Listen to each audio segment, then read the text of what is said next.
Welcome everyone. We're just getting sorted behind the scenes. We'll get Alors, started. bonjour à tout le monde. Nous sommes en train de régler quelques paramètres, mais nous allons commencer dans quelques secondes.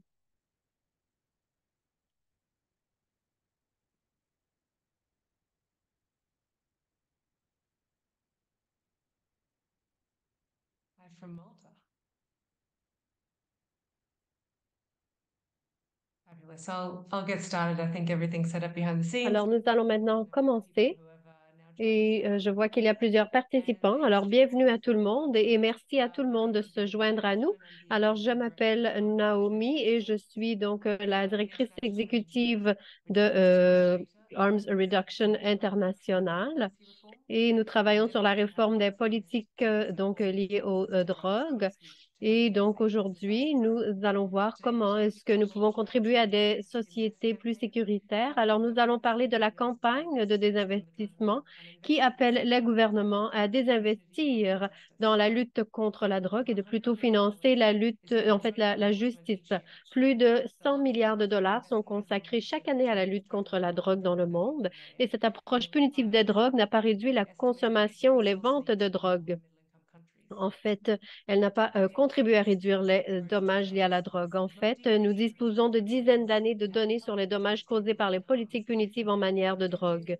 Alors, on a donc plusieurs données probantes qui démontrent que justement, les politiques contre la drogue, les politiques punitives en matière de drogue ne sont pas efficaces. Les décès par overdose évitables, les personnes sans domicile fixe, les exécutions extrajudiciaires, le VIH et l'hépatite virale ne sont que quelques-unes des conséquences de ces politiques punitives. Je tiens donc à souligner qu'il ne s'agit pas des conséquences de la consommation de drogue, mais les conséquences des politiques et de l'application de la loi en matière de drogue. La criminalisation des drogues alimente la stigmatisation et la discrimination, ce qui affecte particulièrement les personnes issues de communautés marginalisées. Alors, au niveau international, nous appelons les gouvernements à cesser d'investir beaucoup d'argent, beaucoup de fonds dans la lutte contre la drogue, mais plutôt d'investir dans des programmes qui priorisent la justice et la santé communautaire. Ceci inclut donc les programmes de réduction des risques qui bénéficient aux personnes marginalisées au sein de nos sociétés. Alors, nous voulons développer une coalition qui permette de justement appeler les gouvernements et les bailleurs de fonds à adopter des approches qui préconisent la justice sociale.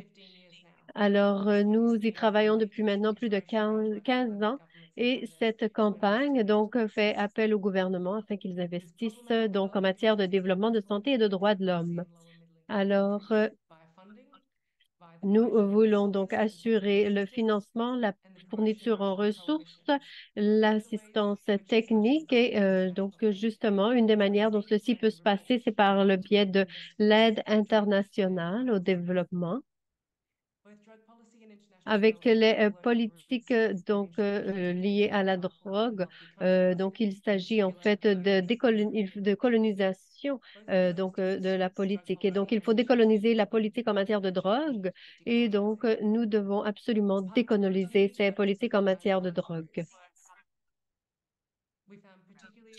Alors, nous avons trouvé des exemples euh, qui démontrent que les fonds peuvent être utilisés autrement que pour le contrôle punitif des narcotiques. Alors, nous pourrons donc contribuer aux objectifs de santé dans le monde et nous avons constaté que cette catégorie de dépenses pourrait justement couvrir des éléments tels que la formation de la police fédérale, à l'application de la législation sur les stupéfiants, les programmes de formation à la lutte contre les stupéfiants.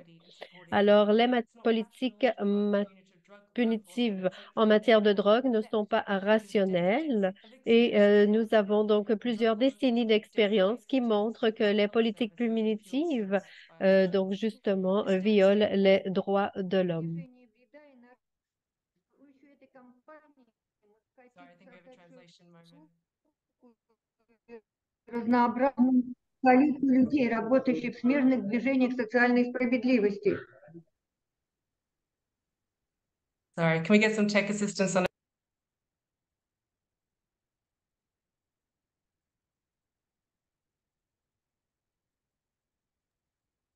Thank you so much. So, if you're not already convinced that narcotics control has no Alors, place in si vous n'êtes pas convaincu que le contrôle des narcotiques n'est pas sa place donc dans les budgets nationaux, vous allez apprendre avantage dans ce webinaire. Nous tenons à remercier la Fondation Elton John AIDS pour le soutien qu'elle apporte à HRI dans le cadre de cette campagne et de son travail plus large en faveur d'un financement durable de la réduction des risques, ainsi que pour avoir rendu cet événement possible. Alors, nous sommes également reconnaissants au Fonds Robert Carr, à l'OSF et à l'ONU-SIDA pour le soutien.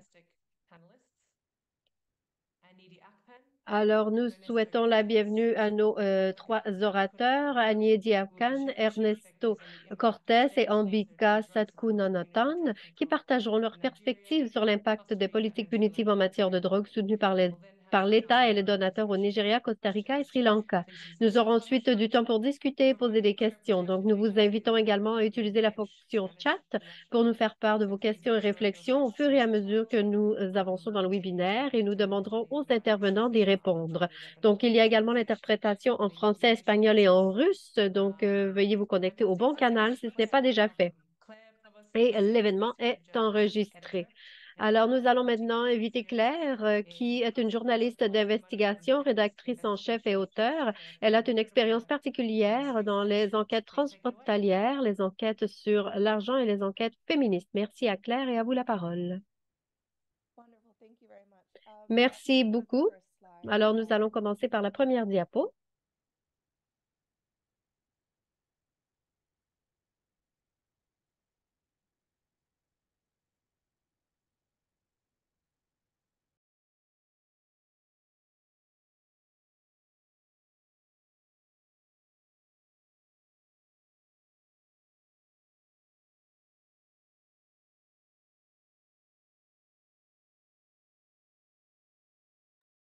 Okay, you can turn to the next slide. Wonderful, thank you. Okay, so to start, the global war on drugs is a strategy that has repeatedly failed. It is ideological, it is counterproductive with potentially disastrous consequences for some of the world's poorest. Those are just examples of direct quotes from reports from the World Bank, the European Parliament, and also from UK aid-funded research. Il s'agit là de citations donc, qui proviennent du rapport de la Banque mondiale, de l'étude du Parlement européen et de la recherche financée par l'aide britannique. Alors, effectivement, prochaine diapo. Et selon cette nouvelle étude que nous lançons aujourd'hui, il y a des dizaines de donateurs, au premier rang desquels les États-Unis et l'Union européenne. Cette étude révèle qu'ils ont utilisé leur budget d'aide pour des activités de contrôle des stupéfiants entre 2012 et 2021. Alors, il s'agit de budgets destinés à soutenir la réduction de la pauvreté, les objectifs de développement, y compris la lutte contre le VIH et le sida.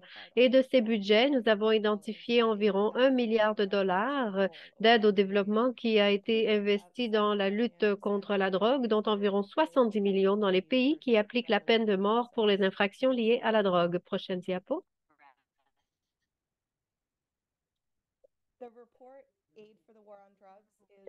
Alors, le rapport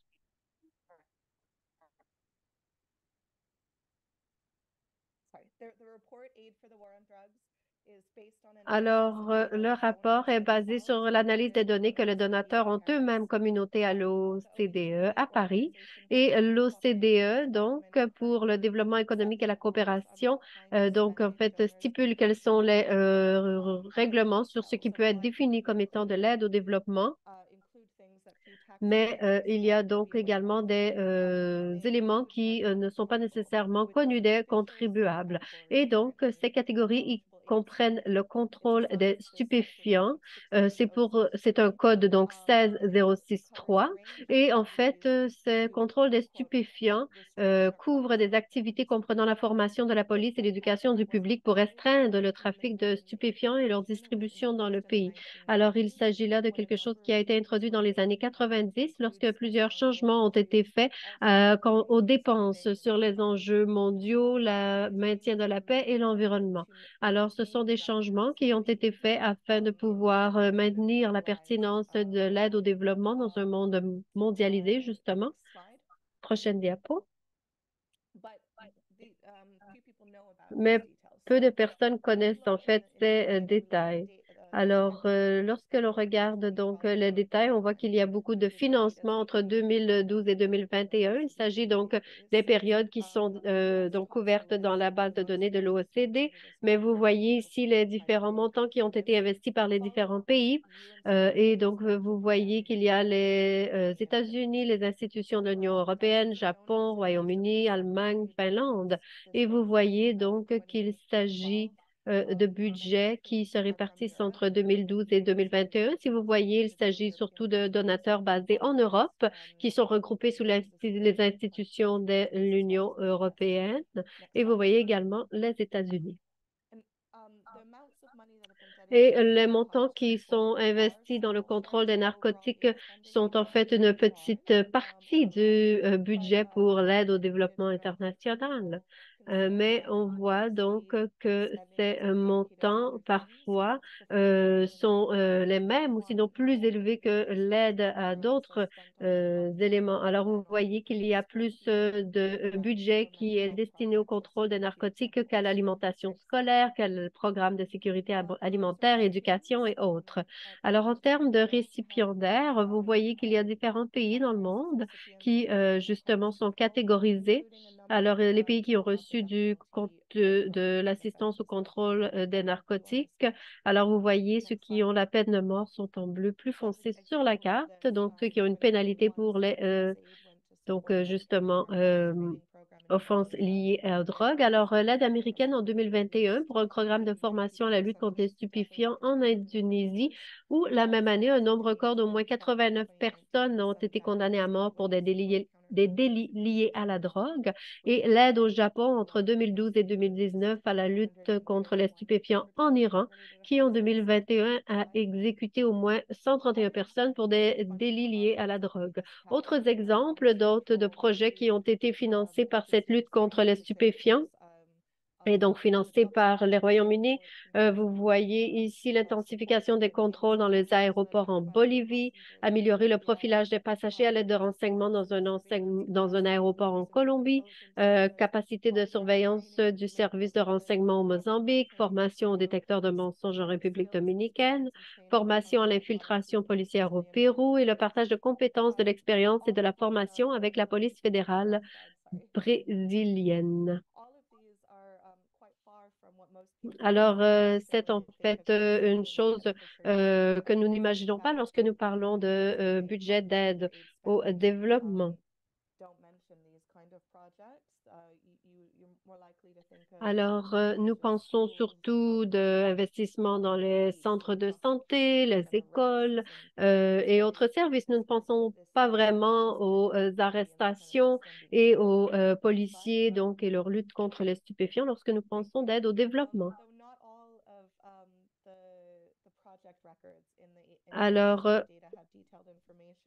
il y a de l'information détaillée qui, justement, indique qu'il y a une limite dans la transparence et des données. Et donc, il y a beaucoup de chiffres qui ont été réduits, surtout de la part des Américains. Alors, en 2021, beaucoup des registres de données sous le contrôle des stupéfiants dit que l'information, justement, est gardée confidentielle dans l'intérêt national des États-Unis. Alors, il y a également justement l'aide américaine pour le contrôle des stupéfiants qui dit faire progresser les intérêts de sécurité nationale des États-Unis en soutenant des programmes bilatéraux, régionaux et mondiaux. Et justement, les projets ou les d'aide au développement ne devraient pas prioriser les donateurs, mais devraient plutôt prioriser les objectifs de développement durable. Et donc, l'OCDE a bien officiellement déclaré que l'aide n'est pas censée donner la priorité à la sécurité nationale ou aux intérêts commerciaux des donateurs.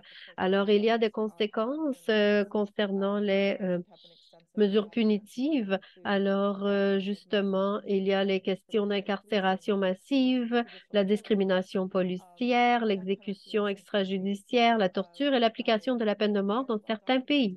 Alors, il y a justement beaucoup de cas qui sont documentés, à savoir que le préjudice disproportionné envers les personnes de couleur et la stigmatisation, la discrimination menaçant l'accès aux services. Alors, tout le monde, toute personne, sans exception, a le droit à des interventions de réduction des risques. Et il s'agit là donc d'experts des droits de l'homme de l'ONU qui ont déclaré ceci en 2022 et ils justement demandent la promotion de politiques qui soient qui fassent partie en fait des politiques d'aide au développement et de droits humains. Alors, bien sûr, il y a des abus des droits de l'homme et la lutte contre la drogue ne met pas nécessairement fin à la consommation de drogue. Et donc, justement, il faut aider à combattre le stigma et la criminalisation. Alors, ces interventions semblent donc justement mieux fonctionner et il faut donc savoir soutenir les objectifs de développement, d'aide au développement et donc les donateurs doivent s'assurer qu'ils ne nuisent pas et qu'ils prennent en compte les conséquences intentionnelles et non intentionnelles de leurs interventions. Alors, qu'est-ce qu'il se passe maintenant? Il faut désinvestir et investir ailleurs. Il faut assurer une transparence et responsabilité et il faut également qu'il y ait une approche qui soit basée sur les droits humains et les données probantes. Alors, il faut assurer donc qu'il y ait une redevabilité lorsqu'il est question justement de soutenir les objectifs de développement des différents pays tout en ne causant pas de dommages, tout en ne nuisant pas. Et donc, il y a eu différentes discussions pour différentes manières dont on pourrait assurer le soutien en termes d'aide au développement. Et justement, il y a encore plusieurs pays qui continuent à inclure cette catégorie de contrôle des stupéfiants, alors que nous disons qu'il n'y a pas de place pour le contrôle des stupéfiants dans l'avenir de l'aide au développement. Alors, je redonne la parole à la modératrice. Merci beaucoup, Claire. Alors, c'est vraiment un bon départ. Nous allons revenir un peu plus tard avec plus de questions. Alors, maintenant, nous nous tournons vers donc un autre présentateur. Alors, Ernesto, nous allons commencer avec vous.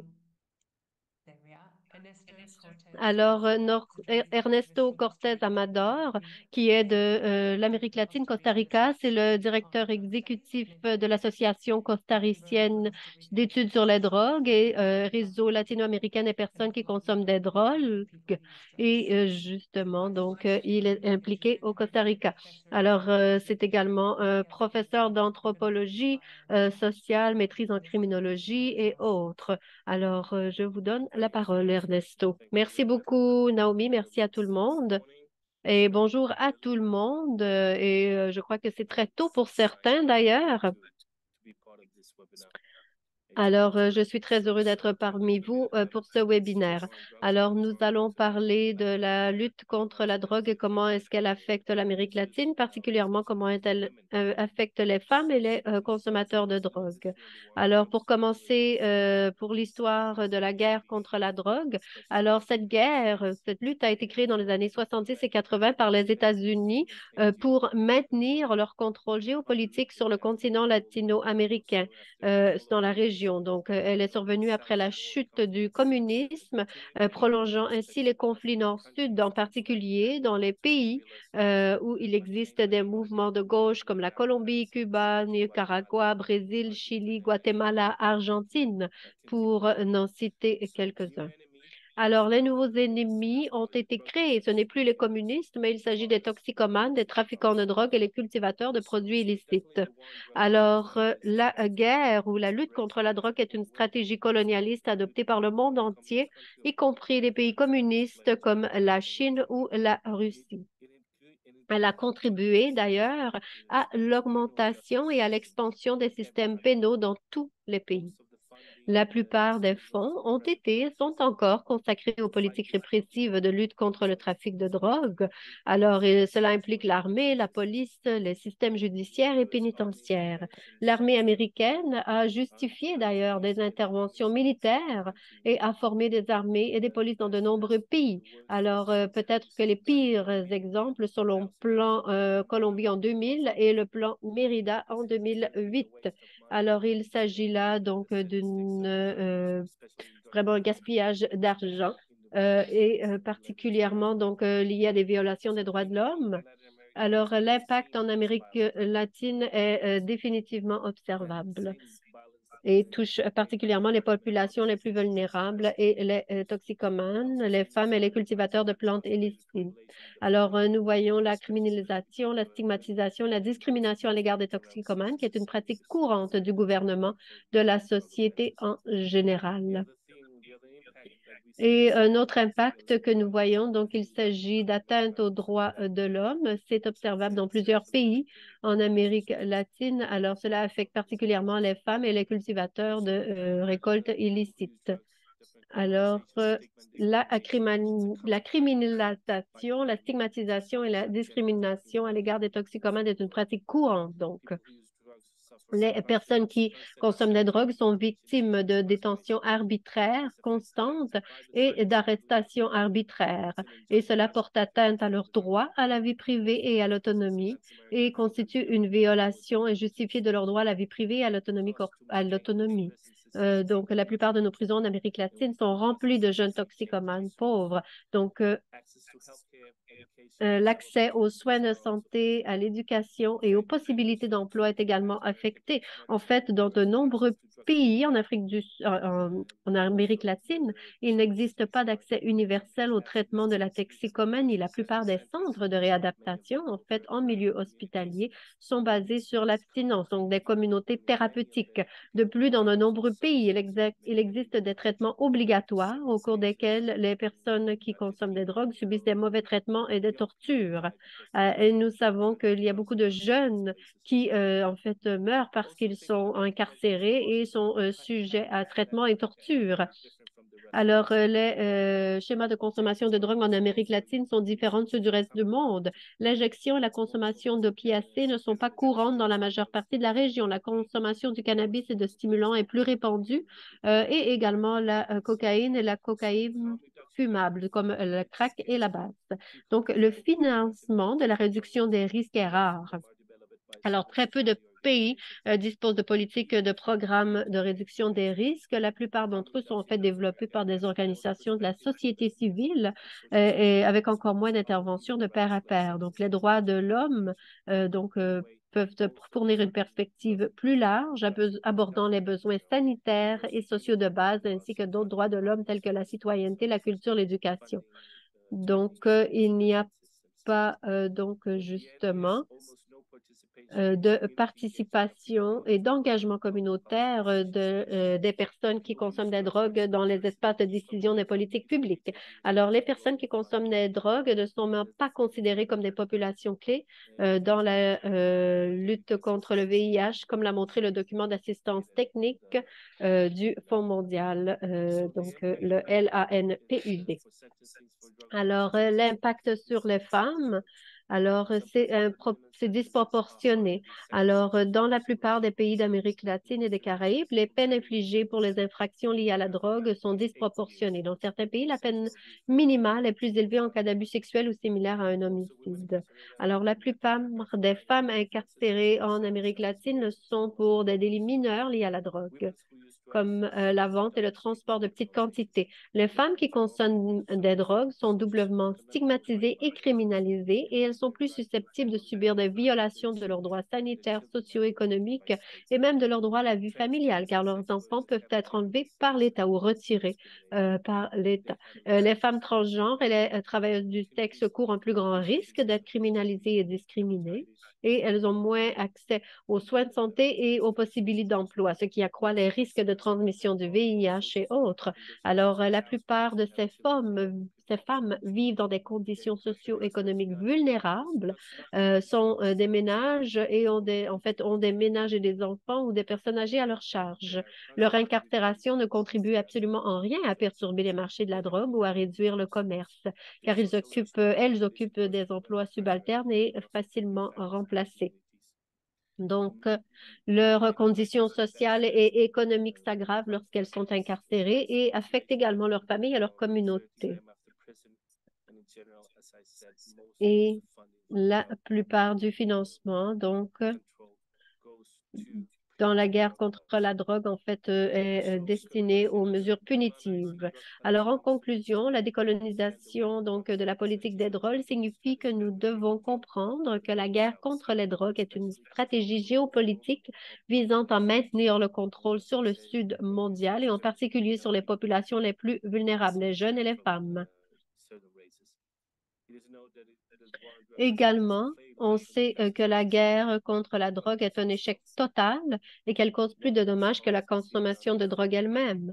Alors, justement, la politique en matière de drogue devrait être fondée sur les droits de l'homme et les approches de santé publique. Le financement devrait être basé sur ces critères et sur des rapports d'évaluation réguliers. Et donc, nous ne pouvons pas savoir justement quels sont les progrès réalisés par certaines politiques si on continue à simplement incarcérer les personnes. Il faut se focaliser sur le bien-être et sur la santé. Alors, une autre recommandation qui émane donc de ce rapport, c'est que la consommation et la possession de drogue devraient être totalement décriminalisées. Aucune sanction judiciaire ou administrative ne devrait être imposée car il s'agit d'une question de santé et non d'une question criminelle. Alors, l'engagement réel des populations touchées dans les processus d'élaboration des politiques est nécessaire. Non seulement cela renforce les communautés, mais c'est aussi le meilleur moyen de mettre fin à la stigmatisation et la discrimination. Alors, il faut également donc inclure une perspective de genre, y compris des alternatives à l'incarcération avec une approche de justice réparatrice, santé, opportunités sociales et économiques. Il faut également assurer la réglementation légale de la production, distribution et de l'utilisation de toutes les drogues, au moins pour parler et avoir donc un espace de discussion. Alors, rien ne doit être fait sur nous, sans nous. Alors, merci beaucoup. Really emphasizing the intersectional component, how punitive drug law impacts negatively and is compounded in the context of. Et donc est aggravé dans des contextes sexospécifiques et d'autres éléments. Donc maintenant, j'ai le plaisir de vous présenter Agneta Emma Akpan, qui est située au Sri Lanka et qui était commissaire. Elle fait partie du panel d'experts et aussi chercheuse en matière de contre-terrorisme, de la militarisation et elle a déjà publié beaucoup d'articles et donc je mettrai ses coordonnées dans la boîte à commentaires. Donc merci beaucoup. J'ai donc une présentation PowerPoint que je vais partager avec vous.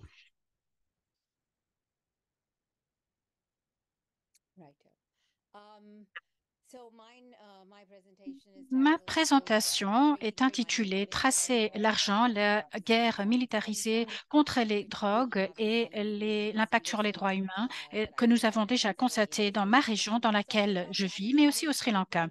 Donc, je voudrais d'abord vous donner le cadre pour pouvoir faire les connexions, c'est-à-dire qu'il y a un lien entre la guerre sur la terreur et aussi les drogues.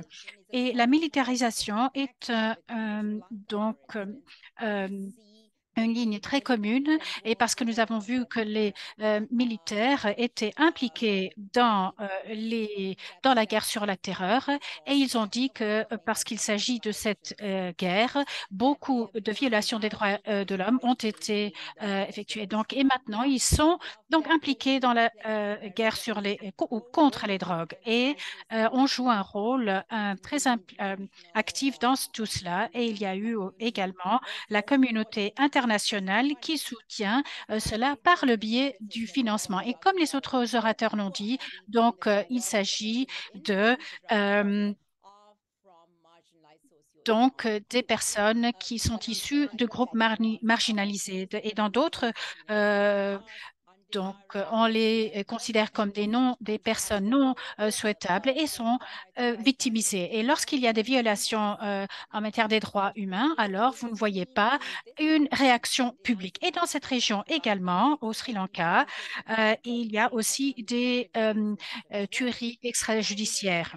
Nous avons également vu ou constaté qu'il y a un impact négatif sur les enfants parce que lorsque les parents sont emprisonnés, il y a un manque d'accès à l'éducation et peut-être que vous avez déjà entendu aussi qu'il y a une crise économique au Sri Lanka. Donc, on voit ici que soit les gens sont forcés à travailler dans le trafic des drogues. Donc, lorsqu'il y a des réponses punitives, alors les personnes déjà marginalisées et qui vivent dans la pauvreté, font partie d'un cycle Donc, il y a également une population de prisonniers. Il y a un grand nombre de personnes qui sont emprisonnées dans les prisons, mais qui sont des utilisateurs et pas des criminels. Et il y a aussi des conditions inhumaines et un manque de soins de santé. Donc, voici donc la situation au Sri Lanka et je vais maintenant vous parler de l'argent qui est censé lutter contre la guerre sur les drogues ou contre les drogues. Et vous voyez que la police, en fait, le ministère de la Sécurité publique, en vertu de laquelle la police agit, c'est que ils ont reçu 116 milliards de rupies. Et quand on reprend les forces de sécurité, alors, selon le budget de 2023, le ministère de la Défense a reçu environ 400 milliards de rupies, avec l'armée 209 milliards et la marine 75. Peut-être que vous avez déjà entendu parler du président Gotabaya qui a établi un groupe de travail un groupe spécial qui devait combattre les drogues. Et ce groupe a reçu 9,1 milliards de rupies. Au Sri Lanka, le secteur de la défense, en fait, représente quasiment la moitié des salaires publics, alors que le secteur de la santé représente 17%. Et cela reflète justement la manière dont on traite du problème des drogues. Donc, c'est plutôt une approche punitive plutôt que sanitaire. Donc, pourquoi désinvestir? Malgré les grandes quantités d'argent qui sont investis dans la sécurité publique, la police n'est pas en mesure d'aborder ce problème de drogue parce qu'en fait, ils arrêtent les personnes en bas de la pyramide et ne sont pas forcément impliqués dans les opérations contre le trafic des drogues. La corruption, bien sûr, la corruption et la fraude dans le département de la police. En fait, le ministre de la Justice lui-même a confirmé que la police arrête des personnes sur la base de vengeance et qui mène c'est la détention préalable pendant plusieurs jours. En fait, plutôt, non, c'est pas jour, c'est mois, jusqu'au moment où les rapports confirment que les drogues en leur position n'est pas une substance non illégale ou ne représente en fait une petite quantité uniquement. Et dans ce cas-là, on pourrait lâcher cette personne ou libérer cette personne après une amende. 13 officiers ont été arrêtés en 2020 pour avoir géré un groupe illégal ou un trafic illégal. Donc, 37 officiers politiques aussi ont été arrêtés. Alors, maintenant, nous nous tournons vers les prisons. Près de 60% des personnes incarcérées ont été condamnées pour des délits liés à la drogue et selon un rapport déposé au Parlement, alors, un jour spécifique, 10 470 personnes ont été placées en détention provisoire pour des infractions liées à la drogue et 3 600 environ ont été condamnées pour des infractions Ça veut dire que ce jour particulier, il y avait donc environ 14 000 personnes incarcérées pour des délits liés à la drogue en une journée sur une population journalière d'environ 27 000 personnes. Donc, la durée moyenne de la peine des personnes condamnées pour des infractions liées à la drogue varie entre 1 à 6 mois. Qu'est-ce que cela veut dire? C'est-à-dire qu'il s'agit ici de personnes qui sont des utilisateurs, qui utilisent des drogues et que seulement une petite quantité de drogue ont été trouvées sur la personne. On leur a donné une amende, mais parce que la personne ne pouvait pas payer cette amende, en fait, ils ont été ou elle a été emprisonnée. Et en 2022, la personne incarcérée devait, donc c'est un coût qui revient à 3,83 dollars américains et par conséquent, en moyenne, environ 53 000 dollars américains sont dépensés pour des personnes détenues en prison pendant une journée. Donc en fait, c'est de l'argent qui pourrait être économisé et affecté à des communautés. Pourquoi désinvestir? Pourquoi? Parce que d'abord, ça ne marche pas, n'est-ce pas? Mais la capacité des prisons peut aller jusqu'à 30 000 personnes par jour. Mais lorsque j'étais à la Commission des droits humains, et nous avons constaté que les conditions en prison sont inhumaines. Il y a aussi un manque de personnel, un manque de formation, de ressources dans les prisons et en fait ne sont pas vraiment en mesure de gérer la population prisonnière et donc reviennent à la violence pour pouvoir maintenir la discipline et l'ordre. Et surtout en ce qui concerne des personnes qui sont arrêtées pour des infractions liées à la drogue. Et pendant la commission, des personnes euh, qui souffrent donc, a été contrôlée par la violence qui menait à la mort de ces personnes et ceci a été enregistré par la Commission sur les droits humains.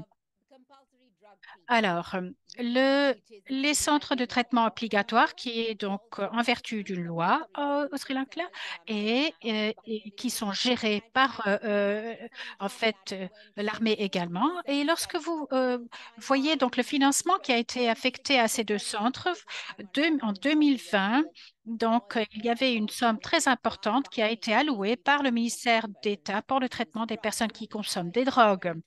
Et en 2023, vous verrez aussi que ce montant a augmenté. Donc là, il s'agit de 3,1 millions de dollars alloués au budget. Et si vous comparez cela à l'allocation de financement au conseil de contrôle, alors il s'agit ici des centres volontaires et on voit que que ce centre ne reçoive que 1,1 milliard de dollars américains. On a aussi constaté qu'en 2020, des 5 milliards de roupies ont été payés pour la construction de résidences à Senapura et des centres qui sont gérés par l'armée. Alors, pourquoi est-ce que nous devrions désinvestir, comme tout le monde a déjà dit? C'est parce qu'en fait, des exemples, donc ceci a été déjà enregistré, le traitement est basé sur l'abstinence et le travail forcé est utilisé comme une mesure de détoxification. Il n'y a pas d'assistance médicale pour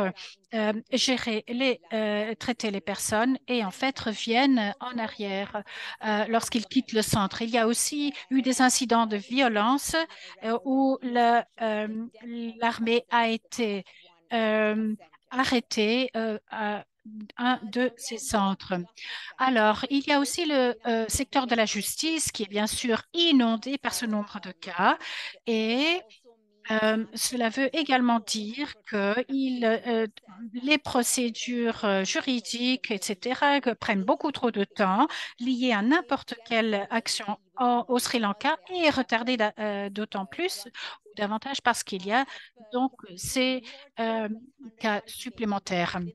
Et il y a, selon des informations récentes, il y a au moins 120 postes vacants au sein du département du procureur général. Mais faisons une petite comparaison. Donc, l'armée, la police, les prisons et la détoxification obligatoire coûtent donc 6,8% du budget national Et cela comparé avec l'allocation au ministère de la Santé, cela revient à 322 milliards de roupies. Donc, à nouveau, cette approche punitive reçoit la plus grande partie du budget. Les tendances régionales portent également sur les différentes tendances en matière de financement national. Et lorsque vous prenez l'Inde, en fait, il y a l'investissement dans la réduction et qui est particulièrement peu importante. Et à nouveau, en Thaïlande aussi, vous pouvez voir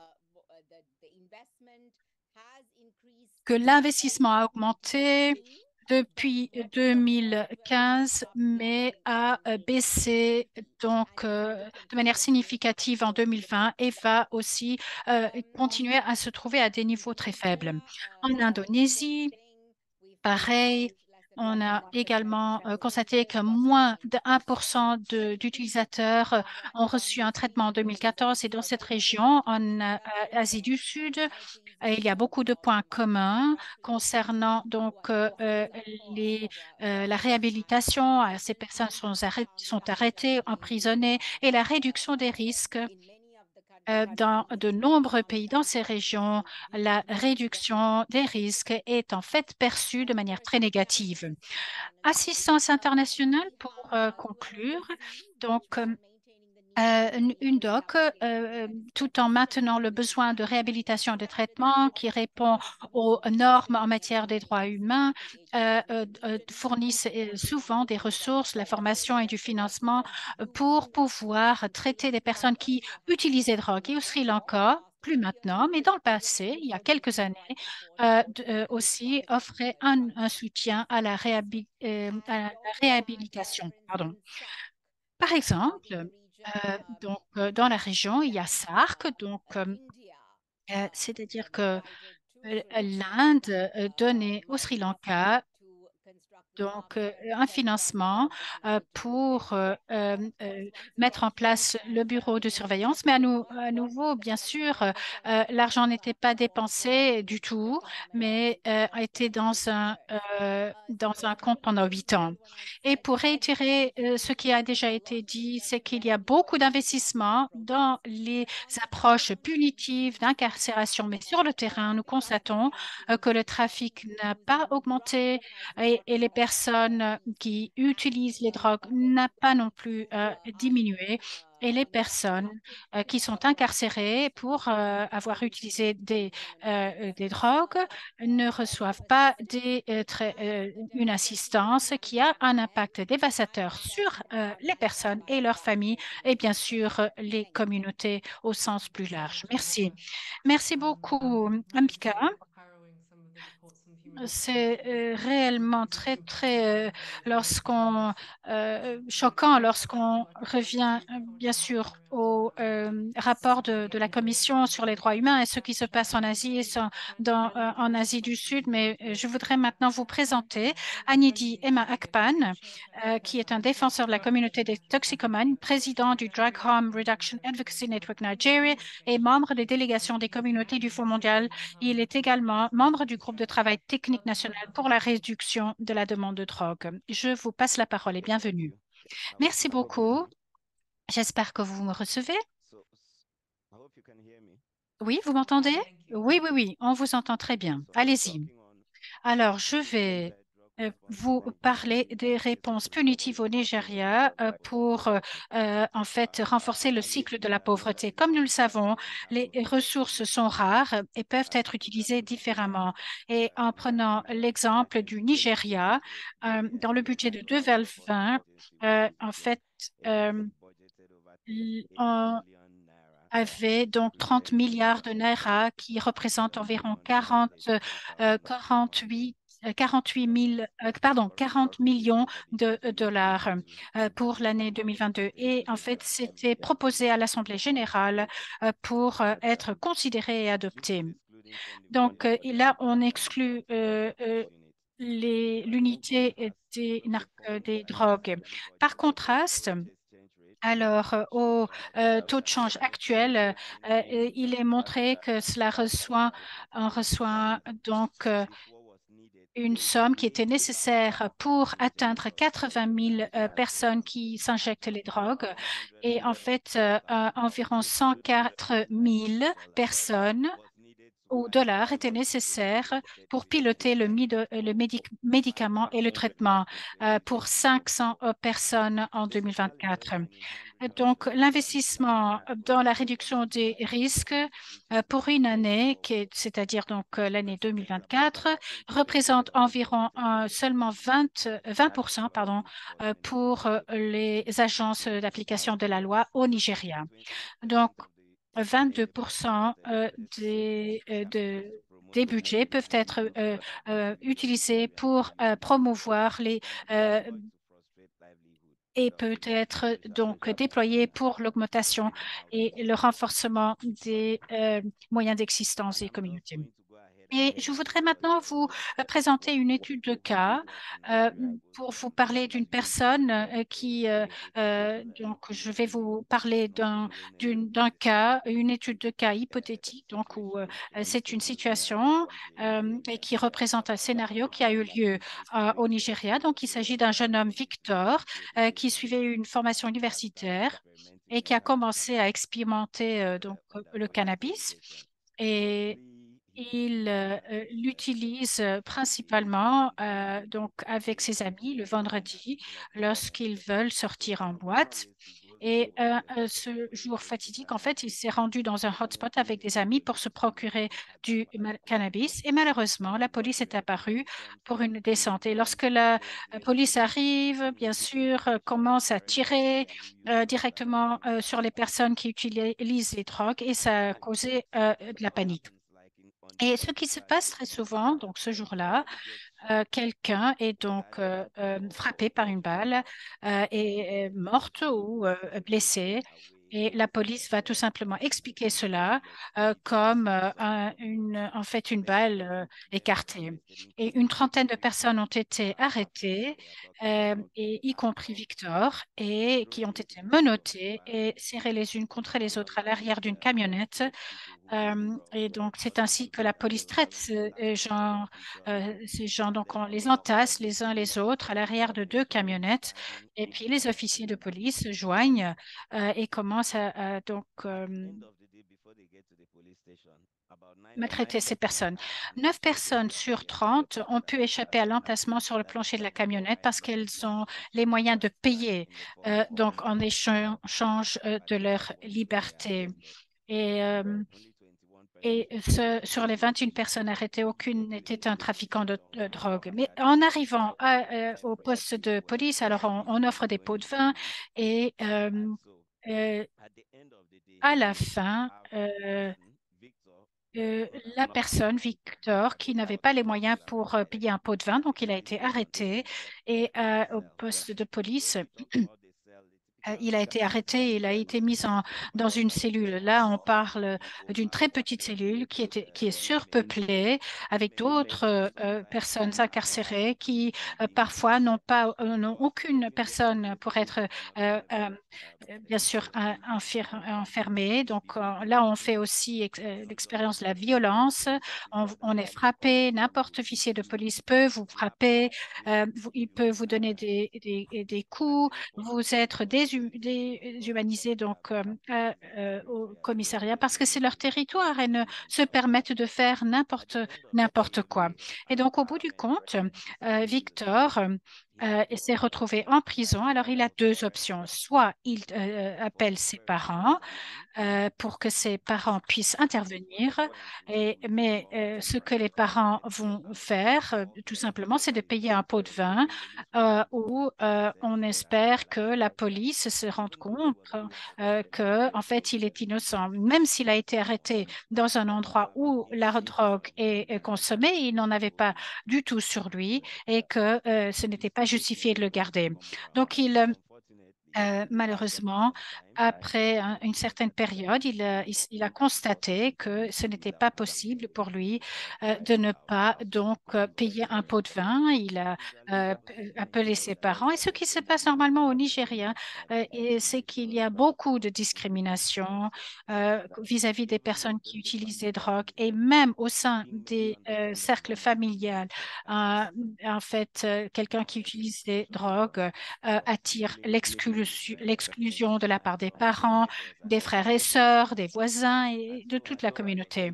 Et donc, au bout du compte, il devait quand même téléphoner à ses parents et devait payer 30 000 naira à la police. Et ce qui est pire, bien sûr, c'est le père est pasteur et veut être voilà, bien perçu et il l'abandonne parce qu'il a été arrêté pour avoir consommé des drogues. Donc, mais avant de faire savoir ses parents, donc pendant son emprisonnement, il a raté ses examens, son asthme s'est aggravé, sa vie a été perturbée, pardon.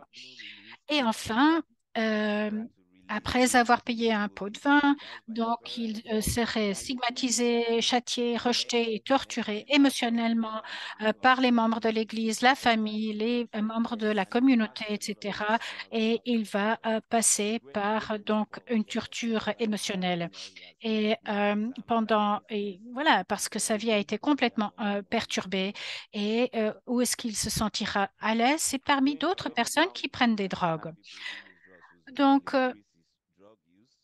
cela augmente l'utilisation de drogue. Il va, euh, il va être rejeté par ses parents, par sa société, le système judiciaire, et il sera constamment traqué, extorqué, harcelé et malmené par la police parce que dès que vous avez des antécédents, en fait, et que vous avez utilisé des drogues, on peut vous arrêter à n'importe quel moment. Et le seul but, c'est donc de payer des pots de vin. Donc, c'est le genre du système qui est injuste et qui détruit les progrès des jeunes. C'est un système qui divise les familles, qui crée des stigmates, qui déforme les personnes et cause parfois la mort de personnes qui exercent leur droit à l'autonomie corporelle, c'est-à-dire à l'utilisation de drogue. Et en fait, ça aurait été mieux d'utiliser les fonds pour améliorer la santé, les moyens de subsistance et la productivité des citoyens au Nigeria. Donc, on a aussi constaté que lorsqu'on est à la poursuite de personnes et le temps qui est gaspillé, n'est-ce pas, le temps perdu, la corruption, la criminalité, les pots de vin, l'extorsion ont renforcé la corruption d'autant plus. Et au sein de la police, en fait, et au sein des agences d'application de la loi, ils peuvent dégrader pardon, la crédibilité de la police et fait que les citoyens ne font plus confiance à la police. Donc, les fonds auraient pu être consacrés à la création de centres de conseil, à l'amélioration des soins de santé, à la mise en place de programmes de réduction des risques, à la création d'activités alternatives pour les jeunes, à la formation aux compétences de la vie courante, au soutien de l'éducation et à la mise en place de filets de sécurité sociale pour des personnes vulnérables à la consommation de stupéfiants plutôt que d'être gaspillées pour détruire des vies. Et là, alors pour nous, la communauté qui utilise des drogues, nous pensons que l'approche à l'usage des drogues et l'allocation des fonds pour lutter contre les drogues doit être révisée. Nous devons repenser la stratégie pour traiter de l'utilisation des drogues. Nous devons adopter une approche fondée sur les droits de l'homme à l'égard de la consommation de drogues et de personnes qui en consomment. Nous devons grandir, nous devons nous développer en tant que nation en développant nos ressources humaines au lieu de les détruire. Et il faut se rappeler bien sûr aussi que nous sommes des êtres humains, nous sommes des citoyens du Nigeria et nous sommes des citoyens du monde. Merci. Merci beaucoup pour cette histoire puissante cette histoire ou de cet exemple de Victor. Et en soulignant l'expérience des jeunes est particulièrement pertinente. Et aussi, votre histoire a montré que les intérêts de financement à toutes les étapes et justement posent des problèmes. Et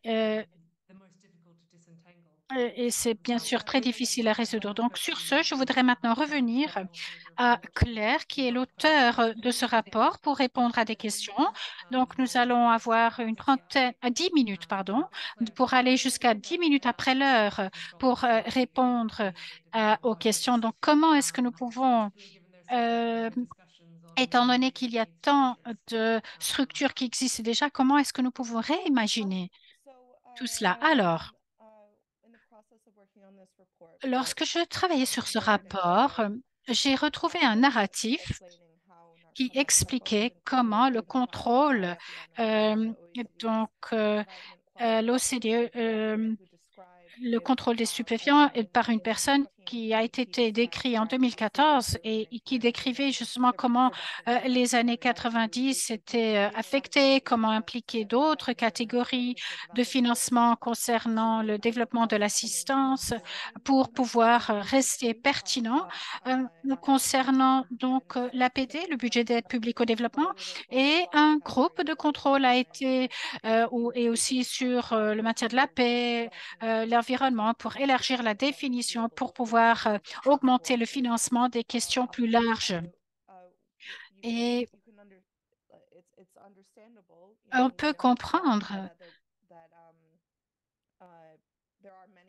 qu'il y a beaucoup de questions liées au développement qui traversent les frontières où il faut une coopération plus générale, internationale, mais ce qui n'est pas clair par les informations disponibles, qui était dans la salle, et que le contrôle des stupéfiants a été proposé comme une catégorie, mais on ne sait pas très bien qui a été consulté. Mais je pense, bien sûr, on sait très bien qui n'a pas été consulté, n'est-ce pas? Donc, par exemple, si les orateurs de ce panel avaient été dans la salle, peut-être le contrôle des stupéfiants n'aurait pas été inclus dans les catégories et il y aurait eu d'autres restrictions ou peut-être d'autres mesures introduites. Et donc, pour les discussions futures, les perspectives et les voix que nous avons entendues aujourd'hui sont aussi entendues pendant les discussions. Et il est très clair, n'est-ce pas, de savoir que ces voix ne sont pas entendues et le statu quo va continuer s'il n'y a pas de changement ou si les autres ne sont pas donc écoutés et pris en compte. Et Ernesto, pardon, a bien conclu donc son discours lorsqu'il a dit rien sur nous sans nous, parce qu'il faut comprendre les différentes perspectives dans les conversations et voilà. Et il faut avoir une approche où nous ne nuisons pas du tout. How desperately we need to decolonize aid. If we're not consulting recipients of development funding, we're not going to get it right. And the same with drug control. I think that the two going together would be the way. Alors, je crois effectivement. Nous allons maintenant vers nos panélistes. Alors, peut-être j'ai une question pour vous. Vous parlez de cette situation, Ernesto, en Amérique latine où le financement, surtout aller vers la lutte contre le VIH, et c'est là qu'il y a le focus justement sur la question des drogues. Est-ce que vous pourriez parler de la manière dont les personnes qui consomment des drogues, justement, vivent cette situation au Costa Rica?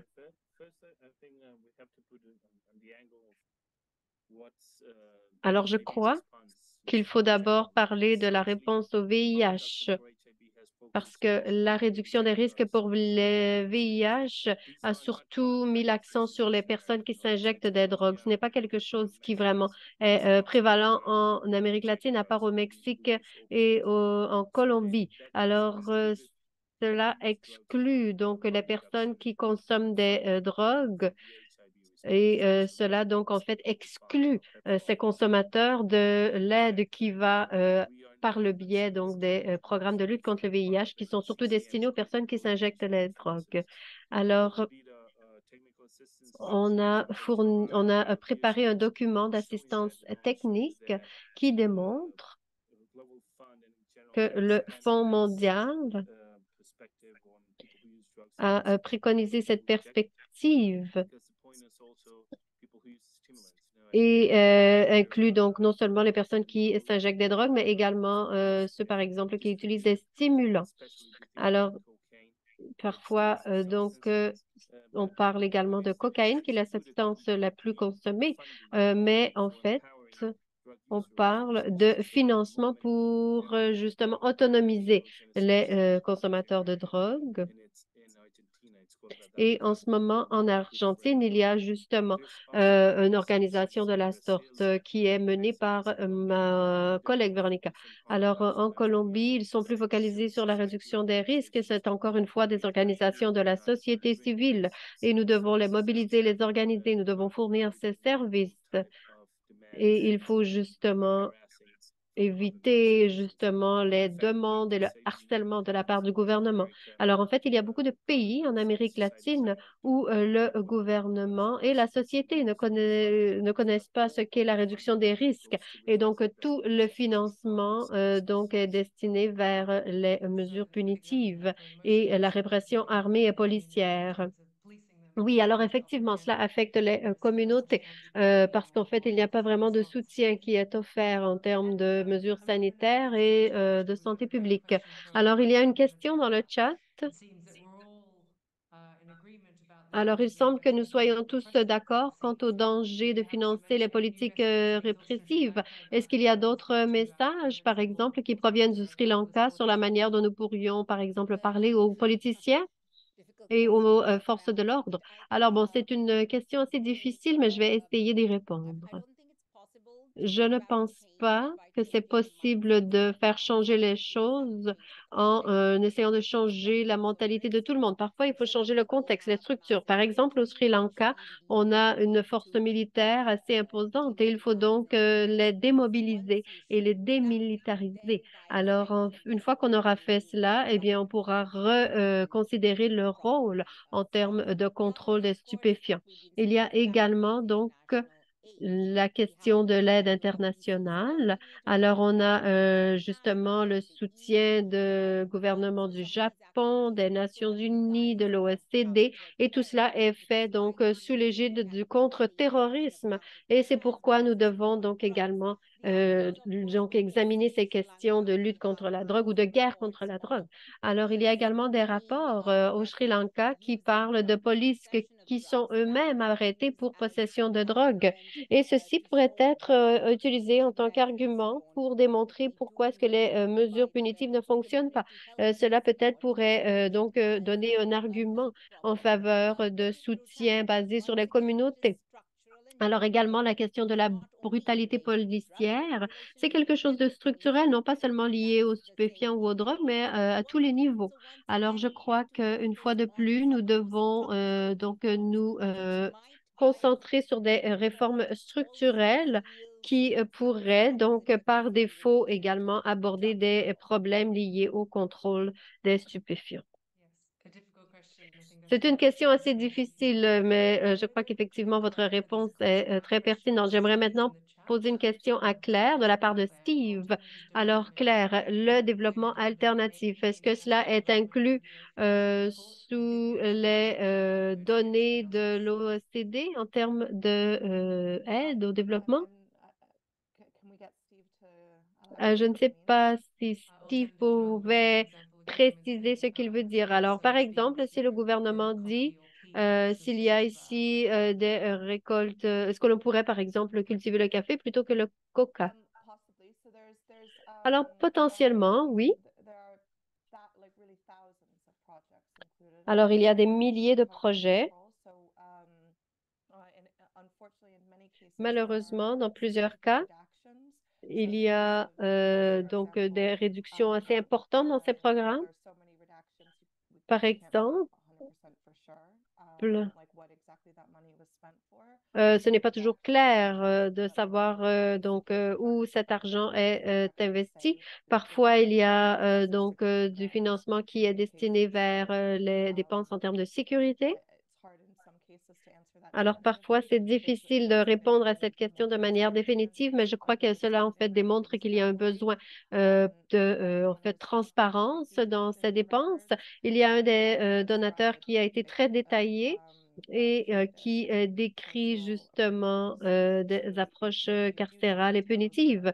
Alors, si on lit clairement, on voit qu'il y a beaucoup de détails qui parlent, par exemple, d'augmenter le nombre d'arrêts, stations, etc. Donc, ce n'est pas très clair ce qu'il préconise en termes de réduction des risques, mais il s'agit là d'une des recommandations du rapport pour une plus grande transparence.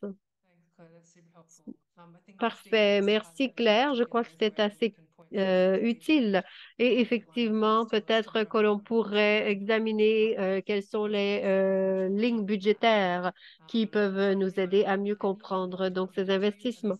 Alors, Anbika, j'aimerais revenir vers vous. Je crois qu'il y a Francis également dans le chat. J'aimerais simplement vous saluer. Vous parlez d'un réseau national de personnes qui consomment des drogues en Asie et ils aimeraient donc se connecter avec vous au Sri Lanka et ils aimeraient se connecter avec différents militants activistes.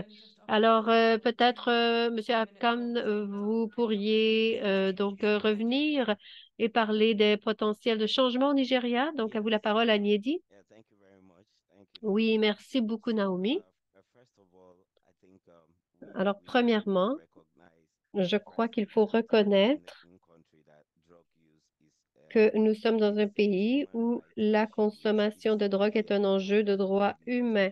Alors, en fait, il s'agit d'un droit à l'autonomie corporelle. Les gens choisissent de consommer des drogues de la même manière dont certaines personnes choisissent de suivre un régime alimentaire. Alors, nous travaillons en tant que mouvement pour les consommateurs de drogue ou usagers de drogue et nous rencontrons l'Assemblée nationale et nous disons, bon, si nous ne pouvons pas mettre fin aux réponses punitives en raison de différentes contraintes et du financement que nous recevons de l'OECD et des Nations Unies, eh bien, alors nous devrions peut-être justement changer les lois pour la possession de drogue, pour ceux qui en fait possèdent ces drogues pour usage personnel. Alors, on ne peut pas arrêter quelqu'un et les incarcérer pour une quantité minime de cannabis, par exemple. Alors, parfois, il y a des usagers de drogue qui sont portés devant les tribunaux pour de petites quantités et ils sont en fait ensuite jugés et ils sont emprisonnés et ils sont oubliés en prison. Alors, il faut vraiment parler donc justement des quantités qui peuvent être considérées comme étant une consommation personnelle et qui donc ne devraient pas être criminalisées. Merci beaucoup. Alors, je crois qu'effectivement, nous parlons de ne pas faire quelque chose qui nous concerne sans nous. Alors, bon, nous sommes concernés par le temps ici. Merci pour toutes ces participations, ces contributions dans le chat, dans les questions-réponses. Merci aux interprètes également. Alors, j'ai donc essayé également de faire attention au début dans lequel je parle. J'aimerais également remercier les panélistes. J'aimerais remercier Harms Reduction International. J'aimerais également remercier l'équipe de panélistes. J'aimerais donc remercier Agnedi, Ernesto, Ambika et Claire. Et donc, je vous remercie d'avoir parlé donc de questions de justice sociale. Et je crois qu'effectivement, ce n'est pas juste de dépenser des milliards dans cette guerre contre la drogue, alors qu'il faut se pencher vers les questions de santé et de justice. Merci et bonne journée.